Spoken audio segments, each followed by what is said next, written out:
Assalamualaikum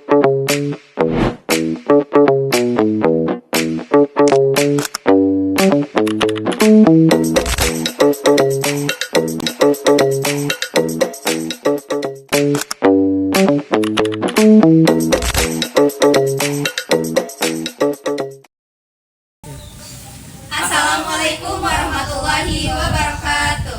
Perkenalkan, kami dari kelompok 3. Di sini kami akan menjelaskan mengenai materi strategi bisnis dan korporasi. Selamat menyaksikan. Apa itu tujuan jangka panjang? Tujuan jangka panjang adalah target perusahaan lebih dari 5 tahun, di mana yang berfungsi sebagai arah dan pedoman bagi seluruh organisasi. Adapun contoh perusahaan yang menerapkan tujuan jangka panjang adalah perusahaan Astra. Astra memiliki tujuan hingga tahun 2030 dan berlandaskan Triple P Roadmap, yaitu yang pertama, Portfolio Roadmap, pertumbuhan bisnis berkelanjutan. Yang kedua, People Roadmap, yaitu pengembangan SDM. Dan yang ketiga, Public Contribution Roadmap, yaitu kontribusi sosial berkelanjutan. Sifat-sifat tujuan jangka panjang. Yang pertama, memberi arah organisasi. Yang kedua, menumbuhkan sinergi antar bagian. Yang ketiga, menjadi dasar evaluasi keberhasilan strategi. Yang keempat, menentukan skala prioritas. Yang kelima, mengurangi ketidakpastian dalam pengambilan keputusan. Dan yang terakhir, meminimalkan konflik dan mengoptimalkan sumber daya. Adapun jenis-jenis strategi perusahaan, yang pertama strategi bisnis, yaitu fokus pada cara bersaing di pasar atau industri tertentu, bisa bersifat kompetitif atau komparatif. Dan yang kedua strategi korporasi, yaitu menentukan industri yang digeluti perusahaan secara keseluruhan dan menjadi arah besar bagi seluruh unit bisnis. Jenis-jenis strategi bisnis. Strategi bisnis merupakan cara yang digunakan perusahaan untuk memenangkan persaingan di pasar. Salah satu strategi bisnis yang paling dikenal adalah strategi generik menurut Michael Porter. Yang pertama, strategi kepemimpinan biaya atau cost leadership. Strategi ini berfokus pada efisiensi biaya produksi dan operasional serendah mungkin. Dengan biaya yang rendah, perusahaan dapat menjual produk dengan harga lebih murah dibandingkan pesaing, sehingga mampu menarik lebih banyak konsumen. Yang kedua, strategi diferensiasi. Strategi ini menekankan pada penciptaan keunikan atau nilai tambah pada produk ataupun jasa seperti kualitas, desain, teknologi, ataupun pelayanan. Keunikan tersebut membuat produk perusahaan berbeda dan memiliki daya saing yang lebih kuat. Yang ketiga, strategi fokus. Strategi ini dilakukan dengan memusatkan kegiatan perusahaan pada segmen pasar tertentu dan bukan seluruh pasar. Perusahaan menyesuaikan produk, harga, dan pelayanan sesuai dengan kebutuhan segmen tersebut. Strategi fokus ini terbagi menjadi dua, yaitu fokus biaya yang menawarkan harga lebih terjangkau dan juga fokus diferensiasi yang menawarkan keunikan atau nilai tambah khusus. Selanjutnya ada strategi korporasi. Strategi korporasi merupakan strategi yang berfokus pada arah jangka panjang dan ruang lingkup perusahaan secara keseluruhan. Tujuannya itu untuk mencapai pertumbuhan, stabilitas, dan keberlanjutan perusahaan. Strategi korporasi dikelompokkan menjadi 3 jenis. Yang pertama yaitu strategi integritas. Strategi integritas itu untuk mengendalikan rantai pasok atau memperluas kekuasaan pasar. Nah, strategi ini terdiri dari integritas horizontal, yaitu penggabungan dengan perusahaan sejenis, dan integritas vertikal, yaitu penguasaan pemasok atau distributor. Yang kedua yaitu strategi intensif.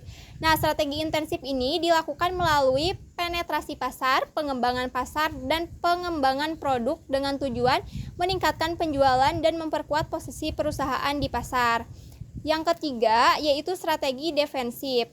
Strategi defensif ini digunakan untuk mempertahankan kelangsungan hidup perusahaan saat menghadapi tekanan internal maupun eksternal.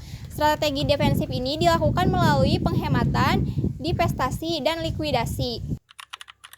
Strategi pertumbuhan perusahaan merupakan upaya yang dilakukan untuk memperluas usaha, meningkatkan daya saing, dan memperkuat posisi perusahaan di pasar. Strategi ini umumnya terbagi menjadi 3 kelompok utama, yaitu strategi integrasi, strategi intensif, dan strategi defensif. Pertama, strategi integrasi. Pertama ada integrasi vertikal, yaitu dilakukan dengan memperluas kendali perusahaan ke arah pemasok melalui backward integration atau ke arah distributor melalui forward integration. Strategi ini memberikan keuntungan berupa penurunan biaya, peningkatan kualitas produk, pengendalian rantai pasok, serta jaminan ketersediaan bahan baku. Namun, integrasi vertikal juga memiliki kelemahan seperti berkurangnya fleksibilitas, risiko penurunan kualitas, dan potensi pelanggaran hukum anti monopoli. Selain itu, terdapat integrasi horizontal, yaitu penggabungan atau akuisisi terhadap pesaing di lini bisnis. Yang sama, strategi ini cocok untuk meningkatkan skala ekonomi dan memperkuat posisi pasar. Kedua, strategi intensif, yaitu strategi ini berfokus pada penguatan posisi perusahaan melalui 3 pendekatan. Pertama, adalah penetrasi pasar, yaitu upaya meningkatkan pangsa pasar produk yang sudah ada melalui promosi, penyesuaian harga, serta peningkatan layanan dan loyalitas pelanggan. Kedua, adalah pengembangan pasar, yaitu menjual produk yang sama ke wilayah atau segmen pasar baru guna memperluas jangka pemasaran. Ketiga, adalah pengembangan produk, yaitu menciptakan produk baru untuk pasar yang sudah ada agar minat konsumen tetap terjaga. Ketiga, strategi defensif. Strategi defensif diterapkan ketika perusahaan menghadapi kondisi sulit seperti penurunan penjualan, tekanan keuangan, persaingan yang semakin ketat, atau krisis ekonomi. Tujuan utama strategi ini adalah menghentikan kerugian dan memulihkan stabilitas perusahaan melalui langkah penghematan, divertasi, atau penetapan ulang unit usaha yang kurang menguntungkan. Sebagai penutup, pemilihan strategi pertumbuhan yang tepat harus disesuaikan dengan kondisi internal dan eksternal perusahaan agar mampu bertahan dan berkembang secara keberlanjutan.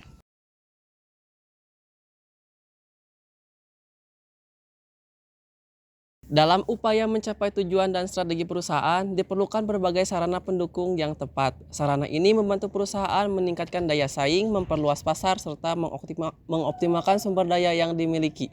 Berikut beberapa sarana penting dalam pencapaian strategi perusahaan. Yang ke-1, ada kerjasama antar pesaing. Yang kedua, ada usaha patungan atau kemitraan strategis. Yang ketiga, ada merger dan akuisisi. Yang keempat, ada first mover advantage. Yang kelima, ada outsourcing and reshoring. Berbagai sarana pencapaian strategi tadi dapat dipilih dan disesuaikan dengan kondisi tujuan perusahaan. Dengan strategi yang tepat, perusahaan dapat bertahan dan berkembang di tengah persaingan bisnis yang semakin ketat. Mungkin cukup sekian pembahasan dari kelompok kami. Sebagai kesimpulan, menurut Michael Porter terdapat 3 strategi generik, yaitu kepemimpinan biaya, diferensiasi, dan fokus. Ketiga strategi ini membantu perusahaan bersaing melalui efisiensi biaya, keunikan produk, atau penargetan sebagai pasar tertentu. Selain itu, perusahaan juga dapat menerapkan strategi korporasi seperti integrasi, strategi intensif, dan strategi defensif sesuai kondisi yang dihadapi. Pelaksanaan strategi tersebut dapat diperkuat melalui kerjasama bisnis seperti joint venture, merger dan akuisisi, kemitraan, serta outsourcing atau reshoring. Dengan strategi yang tepat, perusahaan dapat meningkatkan daya saing dan keberlanjutan bisnis.